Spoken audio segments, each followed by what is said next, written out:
Сайн байцгаана уу хүүхдүүдээ. Дүрслэх хурлын хичээлдээ орцгоё.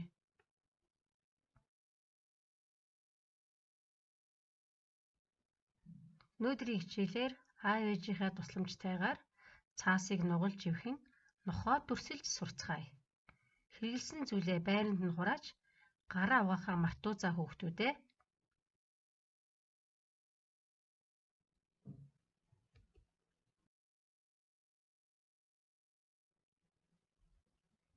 Өнөөдөр бидэнд өнгийн цаас, өнгийн харандаа, эсгий бал буюу палмастер хэрэгтэй. Хичээлийн хэрэглээ бэлдээрэй.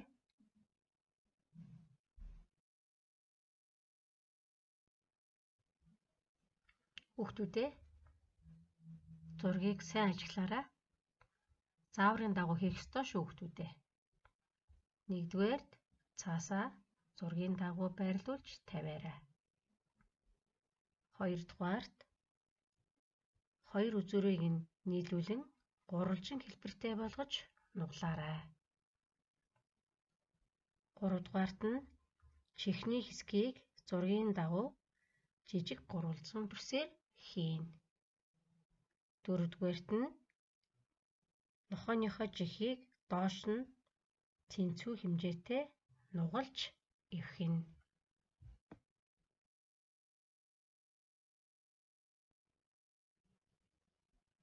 Тавдугаарт нь нохооныхоо амны хэсгийг дээш нь нугалж эвхээрэй. Зурдугаарт нь нохоондоо нүд, хамар хийж зураарай. Одоо хүүхдүүдээ бичлэгээ хараад дагаад хийгээрэй.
Аав ээж нараа хүүхдтэй нохоо эвхэж дүрслэхэд нь туслаарай.